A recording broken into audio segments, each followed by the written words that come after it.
remember you did that with me on a Wednesday evening, I think. That's it. Yeah, so I don't forget. You don't. No, I An don't elephant forget. never forgets. You've got a good memory. Amen. On this commentary, the two countries that started CAF, South Africa and Egypt, are involved in the semi-finals. And she's the last born. Oh my God, this is too much. You're supposed to be mourning your friend. Hey, these are my eyes. Yeah. Right. You need facts, figures, scores, and scoops, and the truth. It's real, raw, and relatable with me, Romy Titus, and a man that I've wanted to sit down and have a chat with for the longest time happens to be today's guest. My daughter and I actually, well, our first language is English, but when this man is commentating, my daughter will say, "Mum, English is boring. Switch over." And that is just the power that he holds, with purely just his voice, to transcend you from wherever you are in the football game, regardless of the language that you understand. When you hear his commentary, you're in another realm. You're following the game based on purely his voice and the magic that lies in there, because it is just so emotive. And many a game, trust you me, yes, the pictures are there, but it really is Baba Mthethwa's commentary that takes you that much further. And so this legend, the godfather of football commentary, now sits right here before me for me to ask absolutely any question. And he said that there's no holds barred. Baba, thank you so much for your time today. Well, thank you very much for having me. I wanted to come here as well. We've had chats before about the derbies but on a personal note, I don't think we've touched that. So it's a good opportunity for me to tell it all. We've worked together. Yes. But it's never been where I get to ask you all the questions to my heart's content. Yeah. And We so worked together from SABC. Yeah. Now at Supersport. And I remember one time you did an interview on me on Vision, what's that thing? Vision View, Sports Radio. Yes, I remember you did that with me on a Wednesday evening, I think. That's it. Yeah, so I don't forget. You don't. No, I An don't elephant forget. never forgets. You've got a good memory. Amen. A very good memory. Baba, what is it about commentary? Because I have an 8-year-old daughter Yes. that insists that if you're commentating, we're definitely listening to the game in vernac. And please understand that I speak English, there's Afrikaans, I do some German and sign language, and that's as good as it gets here, you know. But what is it? Have you worked out the magical power that you hold? I think, Romy, commentary comes from within. That's the first thing. If you become a commentator, you know that you become part of a certain world. And that world is a world of passion, a world of respect, humanity, and also a world of saying, it's not for me, it's for them. Because you cannot praise yourself. Listeners or the viewers are the ones who should say how good you are, how bad you are.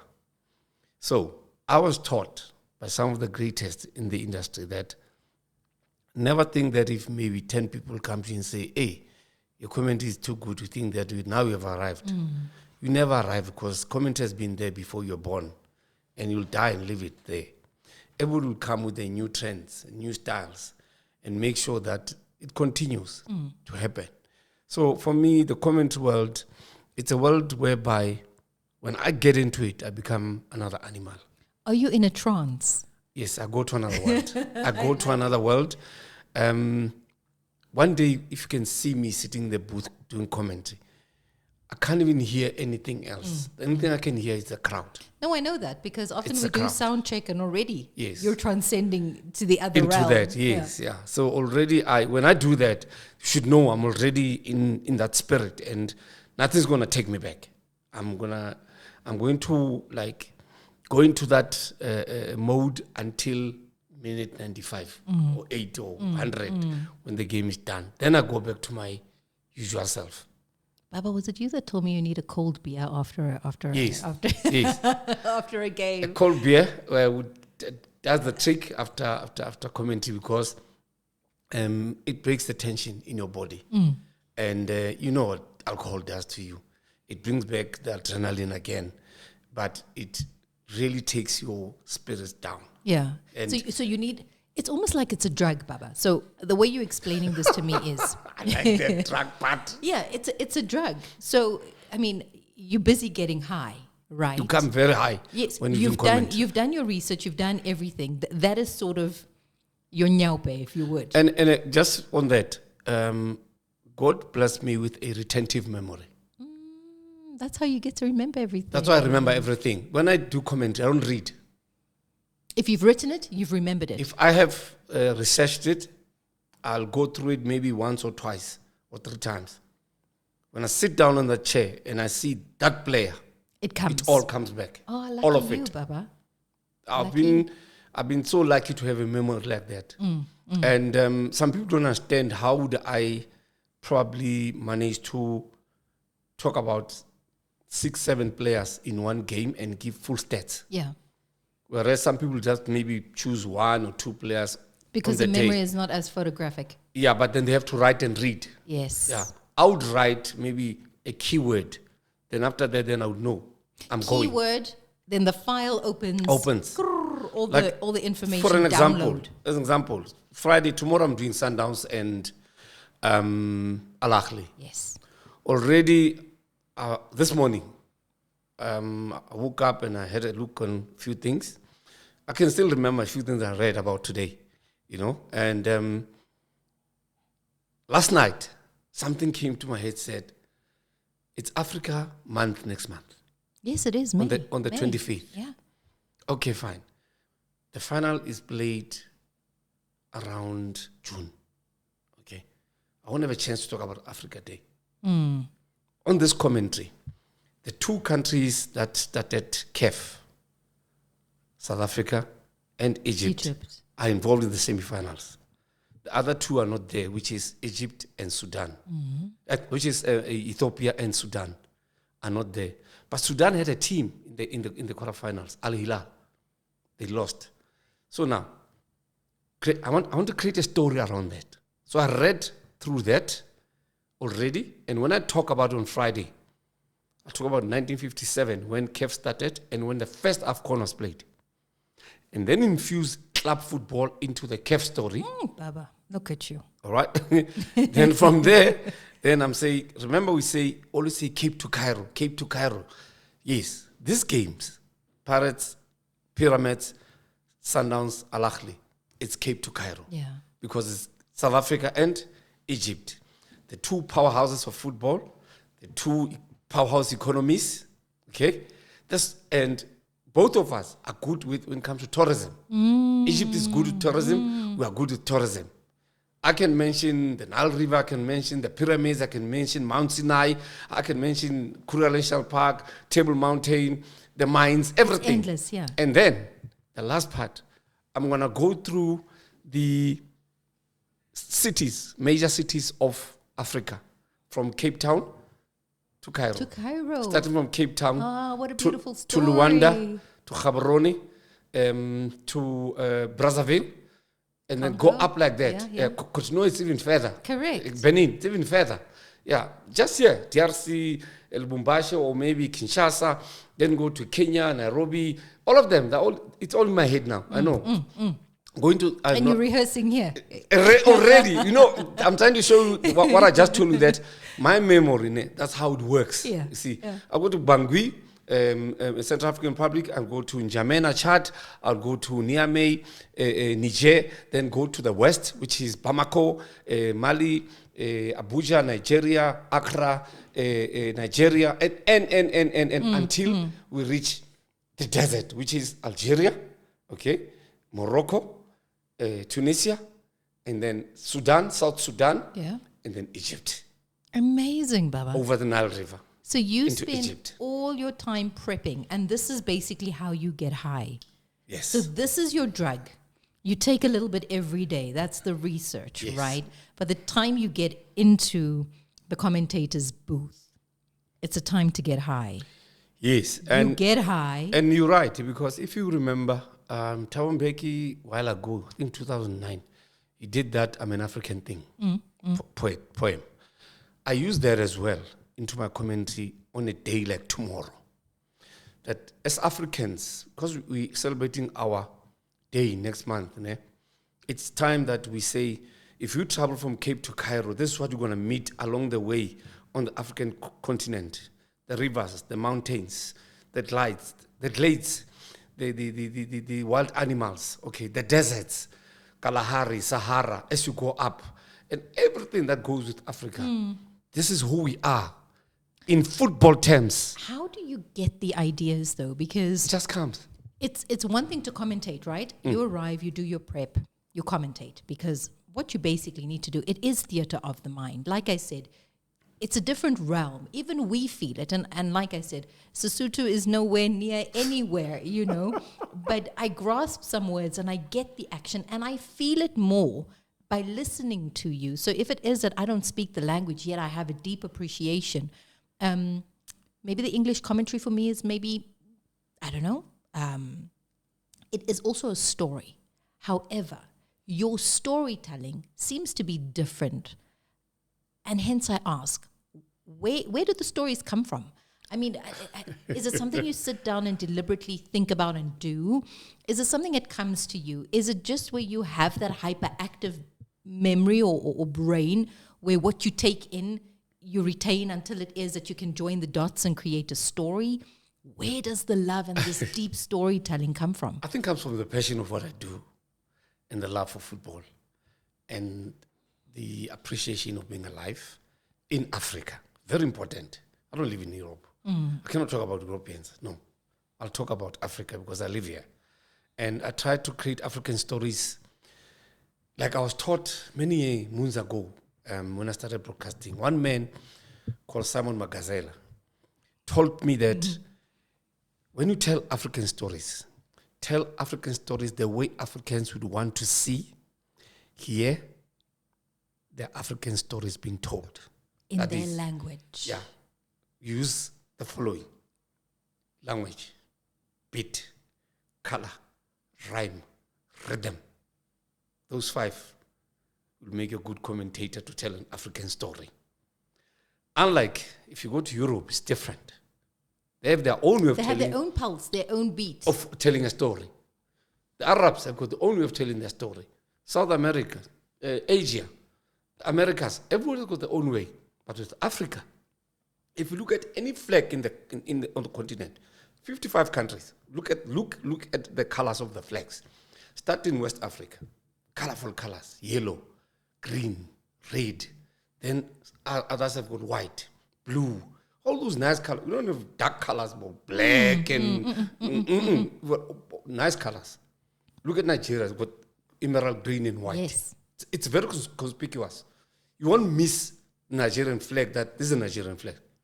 Cameroon flag, you won't miss. The West has got 4 countries with the same color flag. The difference is a star. Yes. Yeah. One is green, one is yellow, one is red, one is black. Black is Ghana, Cameroon, Senegal, and then Cote d'Ivoire.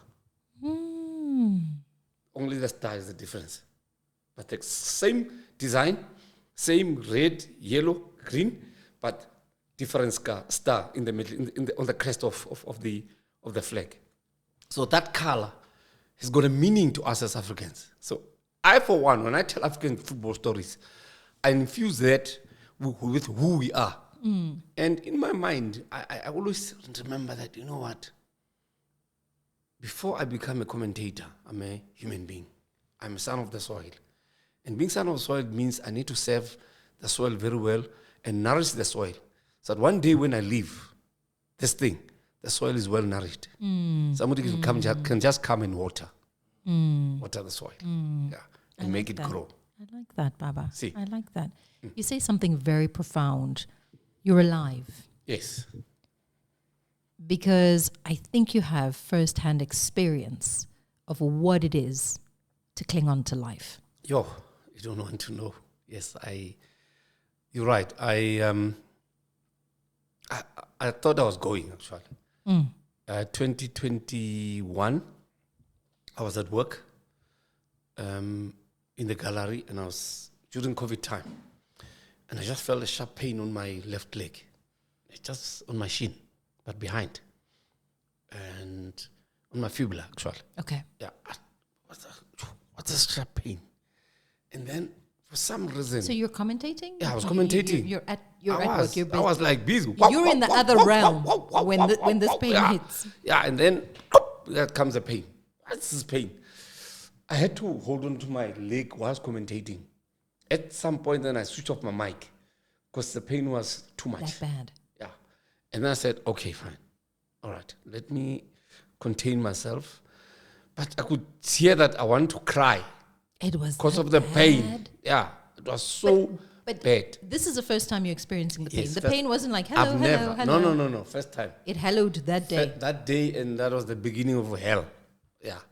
Okay, fine. I pushed on until the game ended. Do you remember what game that was? Yeah, it was Marumo Gallants before they were relegated against Amazulu. Yeah. And I said, oh.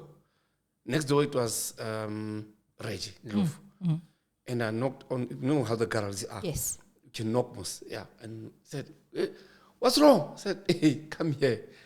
Said, I'll see you after the game. I said, no, come here. I think he thought I just wanted to show him something, but I couldn't tell him until the game ended. Then he came, I said, I can't walk. Can't walk, why? I said, I can't walk. You know, we Africans always immediately think about what have they done to my chair? Sorry. What have they done to my chair? Why can't I walk? Or they poured something there that made me to lose my walking or whatever. I said, I can't walk. Then we knew that something was not right. But you tried to get up? I tried to get up, but I couldn't walk. At all, I couldn't. I could only lift my right leg. My left leg I couldn't lift. Okay, no problem. I left. Reggie said, leave your car, I'll take you home. On our way home, I felt another pain now, different pain on my arm. Aibo? Yeah, left arm. And I said, nah. Hospital. Change direction. Then we went to Pine Haven, because I don't live too far from there. Went to Pine Haven and at the hospital. And then they went there, they said, you might be having a stroke, but we're not sure. I said, okay, fine. What are you going to do? I said, we have to book you in. I said, call home. Called home. Hey, madam, I'm not well.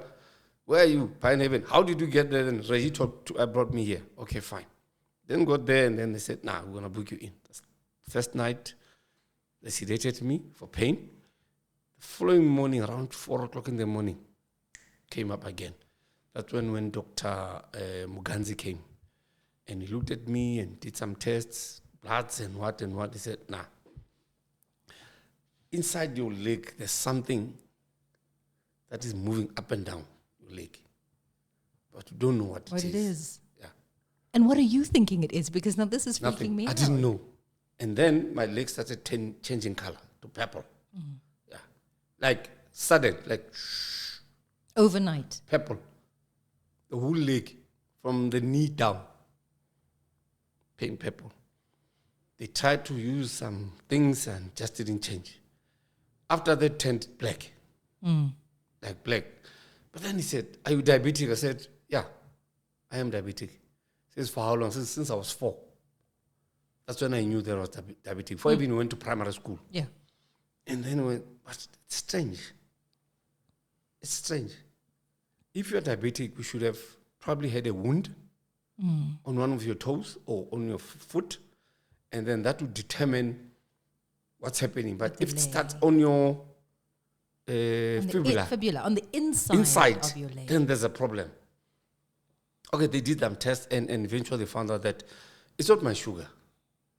This thing triggered my sugar to go up. My sugar was 29. Where should it be? 4, 5, up to 7. Okay. Yeah. So it's sky 29. high. Yeah. My high blood was over 180. They said no. I'm very sorry. The worst could happen. So just prepare yourself. The worst being you're going to lose your leg. No. Might die. We're not there yet. Yeah. Said you might die. But we're going to fight this thing.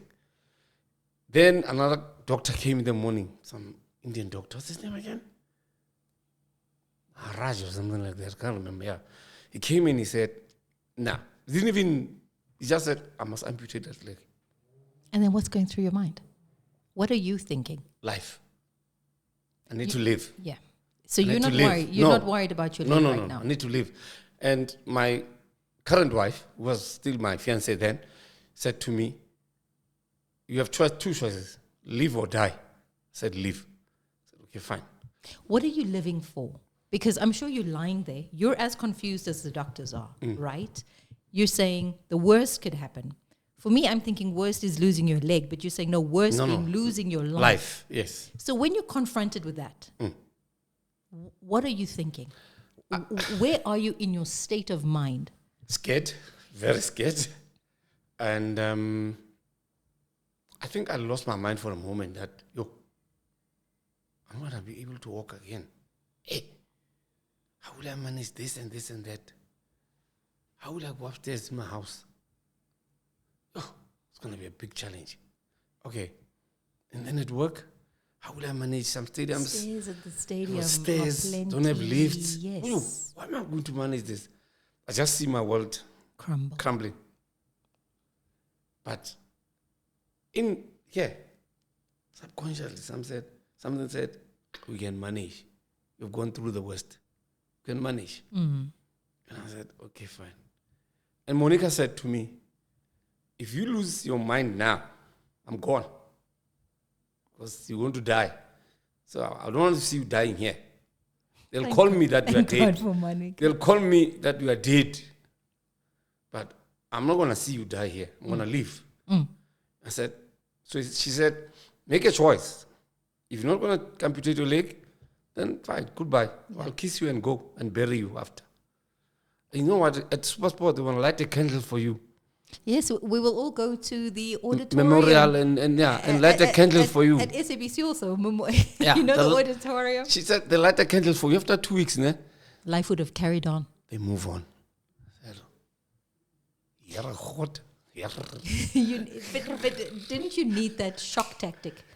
Yeah, didn't you? She hit me with that. She did. Ne? Yeah, she hit me with that. And I was like, huh? Nah, I'm not going anywhere. No fucking way. We are not at the auditorium. Yeah, I'm not going there. No way. I am not going anywhere. I'm staying here. And she said, goodbye. Now you're going to have me for the rest of your life.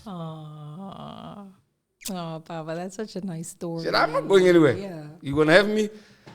You're stuck with me actually for the rest of your life. With your stomp. Imagine yourself. We will do it. Imagine yourself on top of me with your stump, and I laughed. That laughing turned to joy. Ne? And I said to Dr. Maharaj, I think, I said, nah, do it. Do it. Everybody cried in the ward. I'm Everybody. Sure, because I feel saddened by it myself. I mean, you know, a jovial Baba. Baba, I've never ever seen you. Maybe once. In a bad mood. Yes, once. And it was because you made the tabloids. Yes, that is why. At that time, yes. It is why you were mad. But I've never actually seen you angry or, unruly in any way. No. Not in my nature. Did this make you the opposite of who you are? Because I can only but imagine that you spend your life, and if I may say, as an able-bodied person, to now be classified as a differently abled person. Yes. My mother used to call me a man about town. That's what my mother called me. Because now, I like my clothes. Yeah, I know I like my clothes. So I was thinking, what about my clothes? What are my shoes? My designer clothes, designer shoes. Yeah. Ish, my sponsored Nike. It's only just one shoe that you need now. This is scary. But it all came together the day I left hospital. The doctor said to me, you're very strong. And we're going to work together to get you walking again. He asked me, do you know a prosthetic leg? I said, I've seen it. I don't know how it works. I said, don't worry. Your wound must heal first. Then we start you through rehab to get your balance again. In 2 weeks, I lost weight. Like, Excuse me. And then after that, they started giving me supplements to regain my weight and strength. Yeah. And But where's your state of mind? The body is taking its toll. Yes. We know why. But the mind, where is your mind at this point? Are you the opposite of what I know? No, when I was in hospital, they sent some lady who's a psychiatrist who worked on my mind. Strong. Like every day she would come and I gained strength from what you are saying. And she said to me, everybody's talking about your strength. Why? What's it about you? I don't know who you are. Says, well, they say you are famous. Nah, go TV. I said, you don't know me. I said, you don't have a TV, that's why. And she went like, no, I don't know who you are. Even the nurses said, everybody's talking about you. And others were worried. But now everybody's saying, oh, that guy is so strong. People, some come here and amputate and they cry every day. Did you cry? Because it is a loss, Baba. I cried that leg when I went to theater. before you lost the leg. When I went to theater, I shed a tear. You mourned. You mourned your leg. Yeah, I was like, ich must have 11 shoe. It's still for the other foot. And then we went. No problem. And then they cut it. After they cut the leg, went to the ward. Monica was there already. I found her in the ward waiting for me. It took about 3 hours. And it was about 9 in the morning because I went very early, around 6. And then she spent the whole day there and left about 4 in the afternoon. I didn't eat that day, and the following day, and the following day. Your hunger strike. They forced me to eat. No, I couldn't. I think the pain inside was working on me, and acceptance was still working on me. And also, I was in denial of some kind. But did you think it was the end of everything, Baba? As much as you know, your partner has made you make a choice. You're alive, right? Yeah. And thank God for her. But are you thinking about everything else? Are you thinking about how the world is now seeing you? Because in a way, you are a celebrated media personality. Yes. Are you thinking we are going to see you different?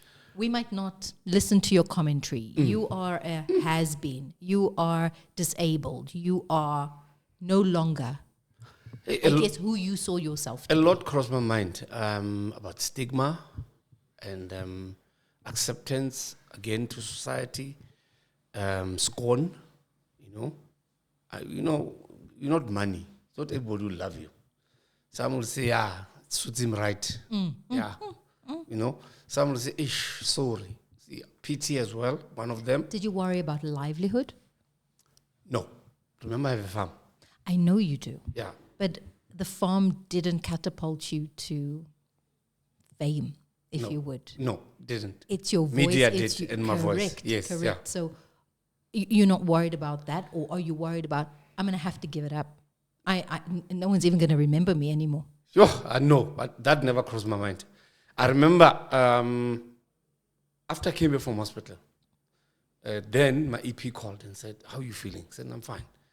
And then then it was Ben, who was the producer of football. He called me and said, Joe, are you ready to come back? I said, any day. I said, nah, I'm kidding. Stay at home. You're not well. You're not well. Stay at home. I said, nah, come and never look. And Ben came. And he said, I thought I was going to see somebody who's sitting behind your house and holding in a ball, basically. Yeah, no. I said, no. You up and about. I even made him a braai. Oh. On a wheelchair, yeah. Prepared for wood, everything, charcoal. I did them a braai. And they had fun. Because life goes on, right? Life goes on. I got strength from people who were around me. My children. Yeah. My youngest daughter, who's finishing university now, imminently. Wow. The holidays, she doesn't come home. She goes and do practicals because she's doing a biokinetics. She said, I'm not going there. Yeah. She came home and said, I'm going to help you get your muscles strong. Ah, man. See, that's it. And my eldest son, who's doing medicine in Bloemfontein, said, I'm not going to those far places where they say we must go during holidays. I'm coming home to look after you. See, so how weird is that, though? That the help that you need happens to be right within Yes. in your family. Yes. See, my son is year 5 now. Okay. Almost done. Year 5 now. He's almost done. At least last year, this year. Okay. The young ones were crying every day. Papa, why? Yay! Quiet. I'm fine. And then eventually, when I got my leg, after I finished my rehab. The prosthetic. Yeah, after I finished my rehab, they said, let's see if you are ready. They started taking measurements and then they gave me a walker with the prosthetic. And I started walking. Now we see. Man about town. Life is coming back. Now. Life is coming back. Life is coming back. And truly speaking, after that, I called Supersport. I said, yay. I'm ready. I want to come back. And they said, if you're ready, we'll have you. Come. I wrote an email. I said, I'm ready, but can I please choose which venues Just I can based work on distance. at? Yeah. Depending on whether I can walk the stairs, how far, is it long stairs or short stairs? Stairs like these ones here, I can do, no problem. I panicked a little bit about those stairs. To be honest. That's easy. Then they said, okay, write a list. I told them that Bulukwane I can do. New Pitam Cup. Old Pitam Cup I can't do because of the stairs. Yes. Atresville I can't do because of the stairs. Okay. F&B? Loftus I can do. No, F&B you can. F&B I can. Yeah, not even a lift. I walk around and go straight to comment. Okay, Yeah, yes. Easy. Yeah. F&B is the easiest. Orlando I can do. And the PE I can't do because of the stairs. Because for you to go up, you take the lift and still have to take stairs that are like out. Yeah. Wrong stairs. I don't know who built that stadium. And then Cape Town, any stadium in Cape Town I can do. Okay, Durban, I can do all of them. So you had to navigate life differently now. Yes. Before it didn't matter. Yeah, but that time I still used a wheelchair.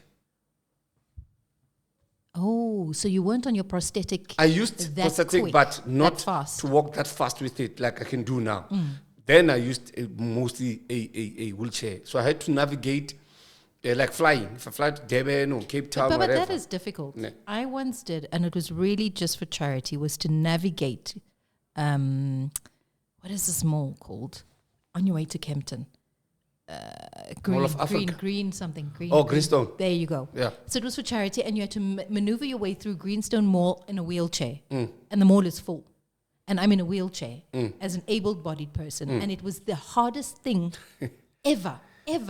So for you coming from able-bodied to being in a wheelchair, I hope someone is helping you, or are you navigating life on your own? My wife took a leave for 2 months. Full 2 months. Paid 1 month and paid second month. Just to make sure that I'm balanced with everything. And I said at one point, let me do this by my own, because you're still going back to work. But the problem was, how will I carry the wheelchair into the car? That forced me to want to get The leg. the leg going as quickly as I could. Have you named it? My leg? Yes. Zamaya. Okay. Simple as that. What are you laughing at? What are you laughing at? What's that? I call it Zamaya. Okay. Because it's walking. Like, let's go. Yeah. Zamaya. Walk. So I think that's when the whole thing came to me that it's time for me to fight. Okay. It needed my head, my heart, my soul, And my Samaya. body, and also Zamaya. So I had to understand that Zamaya is only helping me. It's not part of me. No. Just helping me, but not part of me. Did it make it difficult for you to go to the realm, Baba? Because now I'm just thinking, maybe you're having a bad day, right? Maybe it's just too much on this particular day and you have to go and commentate. Did it hamper? Because now you've got to get there early. A call time is what, you're right. 3 hours earlier? Now poor Baba has to come maybe 4 hours earlier. Okay, when it comes to call time, they gave me space. They said, I told them that I can't be sitting on my leg for like 3 hours before work. Yeah. So I said, locally, you can come to me an hour before. Okay, we'll do that. But then it's full, Baba. No, it's easy. Remember, Is it? Remember Because now I'm like, it's full. Now you must navigate past people. I would rather get there the 5 hours before. Nah, never do that. I've Then never. now you have to get there, and now it's locked, and now you I've never. And then you get there, and you're having a bad day. Instead, my friends wanted to push me, all of them, when they saw me, especially F&B and Orlando. Cute. Because we get through the fence most. Yeah. They'd say, no, let's push you. Some would say, let us carry you.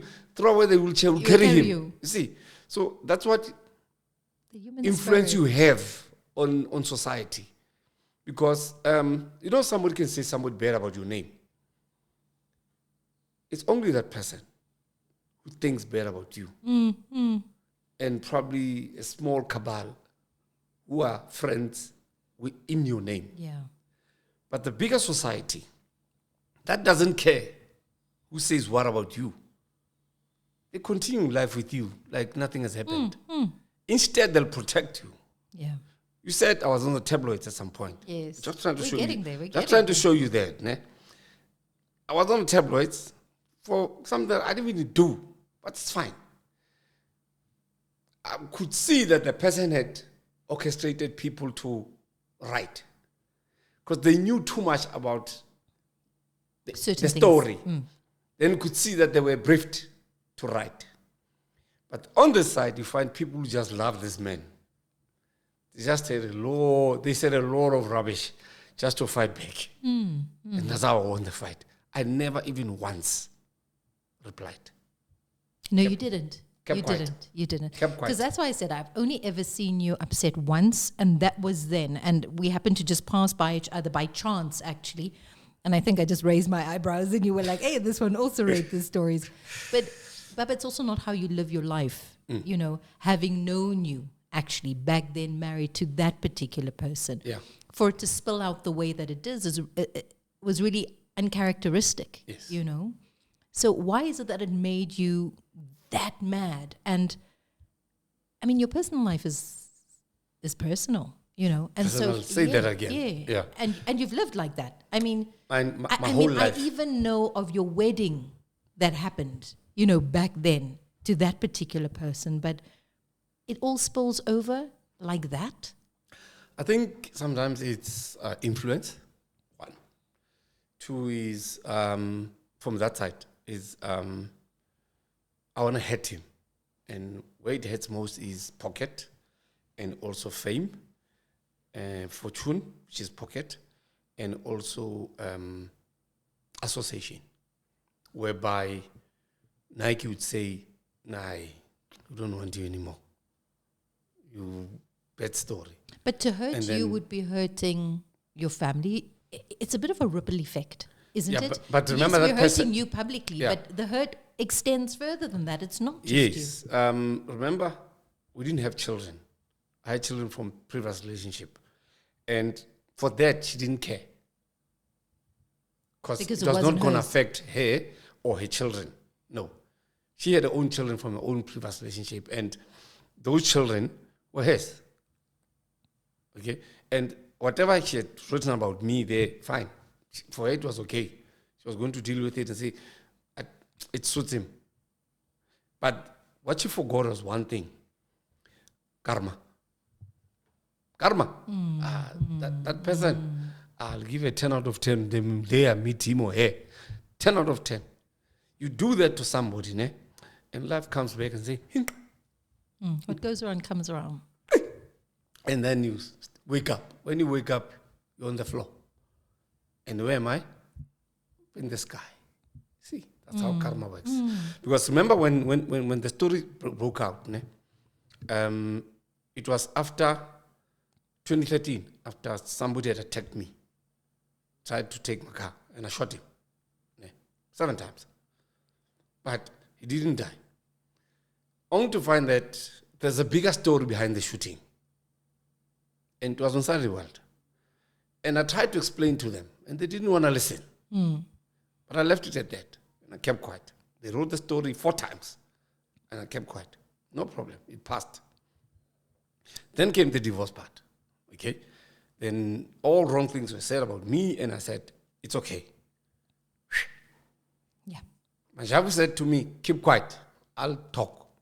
I'm an attorney. Yes. When I commentate, and I'll talk. You talk there, I talk here. Yeah, we're waiting for them. They never showed up. And we kept quiet. And we let the doves lie. And we let it like that. And until in recent times. Yeah. Did you ever think you'd get married again? Did you Yeah. ever think you would? I believe you in would love. Really? That's a short answer. Because I believe in love. You sit there and it's so much to go through at the time. So publicly also, because bits and pieces of it is obviously out there now. And so you sit back and you think, I'll do this again. Maybe not that way, but I'll do this again. I'll do this thing called love. I'll find a partner. I've never felt that I can't be loved. No, not that. No, But that you me would. loving. I can love again. I knew I could love again. And probably one day they say, for you to get true love, you need to go through stages of bad love. Then eventually get true love. I think every individual in life knows that. And we've had different experiences about love and life. And choosing the right partner and also choosing the wrong partner. Yeah. And wasted years. Is it wasted or is that just a part of your story? It's part of your story, but with wasted time. Because probably in that time, I could have made maybe another 5 million somewhere. If I didn't spend time with you, I could have probably, like 2010, I worked for 3 broadcasters at the same time. But you know, when you're married, you need to limit time to have time for home.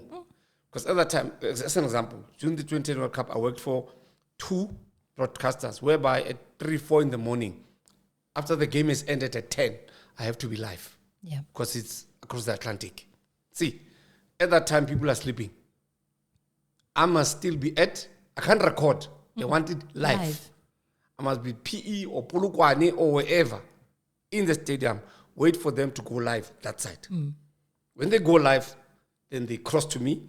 I sum up the game or the games for the day because I'm here in South Africa. They have another correspondent somewhere. Okay. Unlike if you're working for European broadcasters, it's different because it's 1 hour, 2 hours. Correct. Difference. So you would have made more money, you think? Yeah, I don't think, I know. You know. Yeah. Okay, you would have made more money. The love part. So you fall in love when? Because from what I gather, you've known Monica. Yeah, for some time. Yes. And so, you know, like that Tom and Jerry, like when the eyes go hearts, you know. So I mean, it's a lot to go through, Baba. You through that, life carries on, and then, you know, love finds you again. And thank God that it did.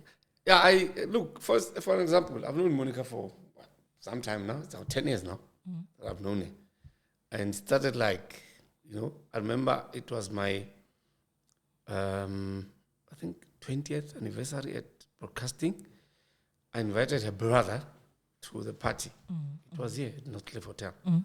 And he invited her to come. She said, no, I'm not attending anything involving celebrities. They're going to let us sit at the back. Only famous people will sit at the front. We're going to sit at the back. And they didn't believe his brother that me and him were very close. Because I'd never gone to her mother's house with her brother. So you're close to your brother-in-law? Yeah, he passed on now. But we met, drinking spot. We met there. And we came very close. And it was cold that night, I remember. And he just came to say, you are Baba Mthethwa. I said, yeah. I said, do I like your work? I said, yo, thank you. He said, I'm Chimboza. I said, no, nice to meet you. And he started, you know, talking and became very close. Exchanged numbers. Now we started talking like every day. He would call me and I would call him back. Oh, and that's how the friendship started. And it became very, very strong. He would come to where I stayed at the time, visit, and would sit, drink, talk, go to football. But then do you see Monica from time to time? I've never seen her. Oh. This way the whole thing changes altogether. Then the brother commits suicide. Oh. Before that, he was telling them that I have a friend. He speaks on TV. He said, you, never. No way. You don't know Baba Mthethwa. He said, I'm telling you guys that after he committed suicide, they took his phone said, we don't even know who his friend is. He said, no, he always talks about this Baba Mthethwa. They went to his phone. He didn't save my number with my name. He saved it with a nickname, Spam. They call me Spam. Okay. Don't laugh. I knew you were going to laugh. They call me Spam. Yeah. So I said, they didn't know what was Spam. Yeah. And then they called another guy where we used to drink, the owner of the place where we used to drink. Said, Joe, who is Spam? Said, Give Baba Mthethwa. Said, call him and tell him this guy is passed on, he's committed suicide. I didn't even know his home. I had to go fetch the tavern owner to take me there because he knew. Yes, where? That was the first time I laid my eyes on Monica. Oh. The day his brother died. The man that I knew that he had a family, but I didn't know that he had a sister. Yeah. She's the only girl with 9 boys. Oh, wow. Only girl with 9 boys. Then I got to the home. They all knew me. I didn't know them. Everybody in that house knew me. Then I entered, doing a somba. And I said, go to, what is the mother? Male guy. Hey, Chimboza, he speaks about this. No, it's not about me today. It's about him. Oh, as I was standing there, just comes this beautiful woman. You've seen Monica. Yes, I have. Yo. I was like, who's this now? Yeah. You're supposed to be Samba, Baba. Yeah. You're supposed to keep focus here. This is Chimboza's sister. I said, and she's the last born. I called her. This is too much. You're supposed to be mourning your friend. Hey. These are my eyes. Yeah. Right. And she came, she hugged me, and you know what I said? On the day. That day. On the day. When we meet with her one day, I'm going to come to the other show. You know why? Yeah. Okay, yeah.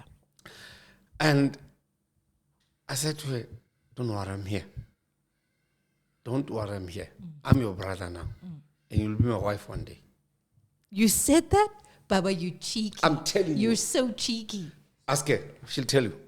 We can call her now. You're so cheeky. We can call her now. She'll tell you. I said that on the day. And from that day onwards, I became part of that family. That Vandach. Remember in African culture, when the mother dies, the son-in-law buries the mother-in-law. So her mother died of COVID. When I was busy with my leg, she died of COVID. But I had to go because in Setswana and in Zulu, when the mother-in-law dies, I must buy the coffin? No. Cattle. I must buy that. Okay. The sheep and the bull. I must buy those. Okay. And I must tell what must happen and what must not happen. How they must separate the part of the body for who to who and what to be cooked, not to be cooked. Okay. It's our culture. That's how we do it. Yes. But I'm not allowed to go into the yard. I do it from outside.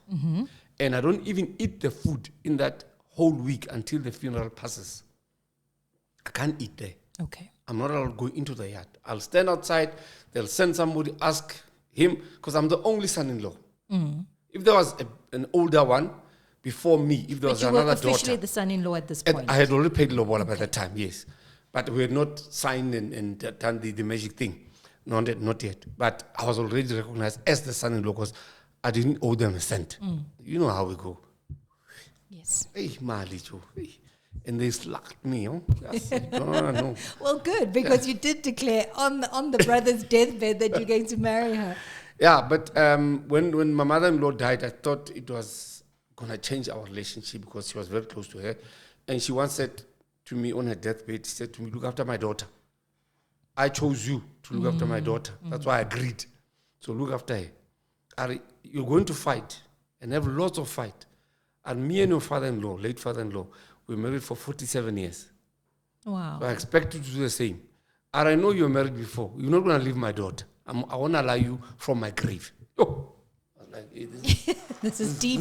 This is hectic. Deep, yeah. It's this is hectic. Yeah. So it means your daughter can do anything to me. I can't say anything. Says, listen here, I'll be dead tomorrow. And she died the following day. Ah. But we knew she was going.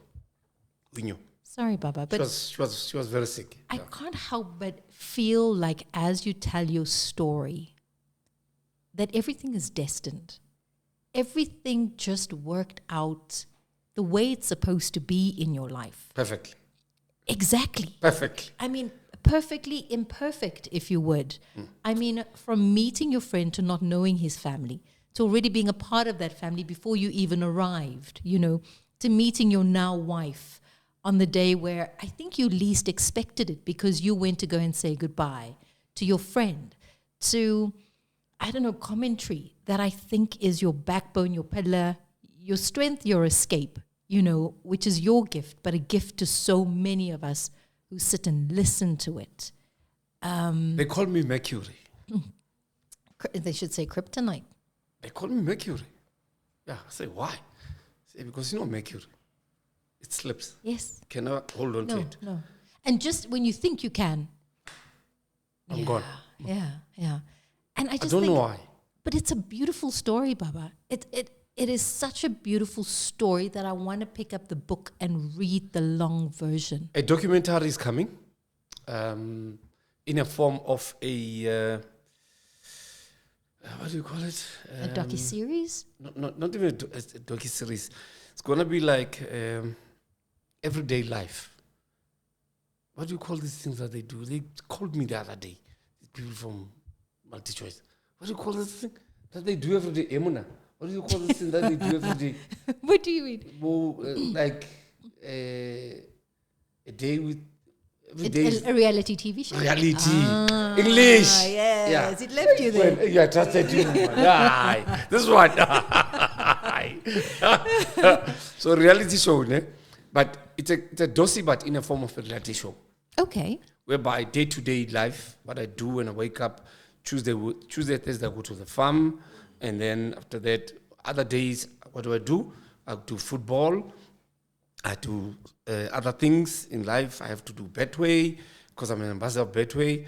I've got to do super sport work. I've got to do work, my charity work as well, church work where I help young children with other things, and also me and Steve Sekano, former football player. Yes, I know. Yeah, we do school shoes, clothes, and.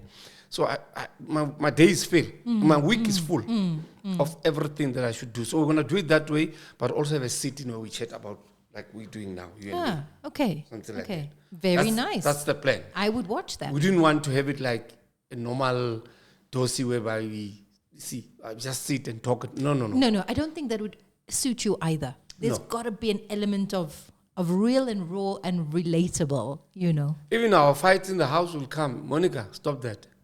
I'm going to take that. I will be calling Monica to say, can you remember your mom on her deathbed said 1, 2, 3, 4? Yeah, it's fine. No problem. Actually, she must get an interview herself. And then like, when I go to football, what do? Preparation. So all of that, I mean, all of those things. I mean, it looks easy, and we could probably say 1, 2, 3, but you're a producer. You should know. You should know better. More. Yeah, it's a whole should lot know more. better. It's a lot of work. No, I'm saying we say it, but I mean to actually see it in action. I think that there's value in that. But what happens on the farm? You've had this farm for the longest time. We do pigs, chickens, and cattle, and then now we're starting sonneblom. Oh, sunflowers, beautiful. Sell, like what? Sonneblom we're gonna sell, obviously. Okay. Yeah, and then pigs we sell to other farmers. The ones who sell to slaughter and sell to supermarkets and whatever. Okay. Cattle we breed and sell. Okay. Yeah. So you bred your own cattle for your lavola? Yeah. No. I paid money. Oh, okay. Just checking. I'm They just took checking a lot if you of paid money. in cows. They took a lot of money But from either me. way, you had to sell the cows to get the money, And- quite literally. I think I started saving for that lobola the day I met her because I knew what was coming. Oh, Baba. I saw her and I said, fuck, it's going to be a lot of money to be paid. Best I start saving now. Baba, what's next? You seem to live a wholesome, fulfilled life where your kids are happy. You have found happiness again. You're happy in the work that you do, in your business. It exudes happiness, everything. And as you look at your life and the years that are still ahead of you, what are there still hopes and dreams? Is there, like, what's next? I've learned to live a private life, first thing. And I don't like exposure. Who am I, what I do. But the docu's going to do that. Yeah, it's going to let us into yes, your it's going to be structured in a certain way, though, okay. to try to Preserve protect privacy. me some way. Yeah, and what's next for me is I wish I could have my own show on television, like nightly, weekly. I wish I could do that. But the best thing that I want to do before I leave broadcasting, I want to go on radio. And have your own show? Yeah, not be a guest in my own show, because you know why? But it's not impossible. I've seen life, Yeah. good, bad. Okay, I've seen challenges in the industry. I know I've been involved in student politics when I was at varsity. Post and in life, so many changes I've seen around me, and I think I can infuse all that into a show. Without a doubt. Yeah, and sport as well. You know, that you can't touch. Yeah. SABC, if you remember very well, I did everything, not just football. Everything with you. Yeah, everything. Yes. We did. Every everything. single sporting code Everything you we can did. think, we were there. That's why I'm being honored. Yes. There's a very special day coming. Yeah, very special. No yes. man whom I think is more deserving. Yes. Briefly, without giving away too much, because Yes. I think it's still to come. Yes. But I won't be able to just say Baba Mthethwa anymore. No, you can't. You need to write something nice before. Yes. Yeah, I'll be honored with a doctorate by a very famous university in South Africa for work that I've done for community and also for African languages. Amazing, Baba. Like I said, no one more deserving. As we close, if there's one pearl of wisdom, one, because like I said, life has taken you, it's clapped you a couple of times, it's spat you out on the other end, and still you can say, but I rise. So what would be? 2 things. Yeah. 2. Never stop believing. Ne? I thought you were showing me Amakosi. No, I'm just checking. Never stop believing. Never stop believing. 1, 2. Ne? Don't believe everything that you hear. Done. Love it. Baba, I'll see you soon. This is the first of very many. And Pirates is going to the finals. Thank you, Baba. And Chiefs won't be in the top 8. And Sundowns will win the league. Sundowns will be number 2. I know what I'm doing, don't worry. Thank you very much. Thank you so much, Baba. Thank you very much for coming through another episode of The Real, Raw and Relatable with Baba Mthethwa. I knew it was going to be an exciting conversation, and inside of that convo are still so many more conversations to come. I think Monica has definitely got to be our next best guest. Till next time, cheerio.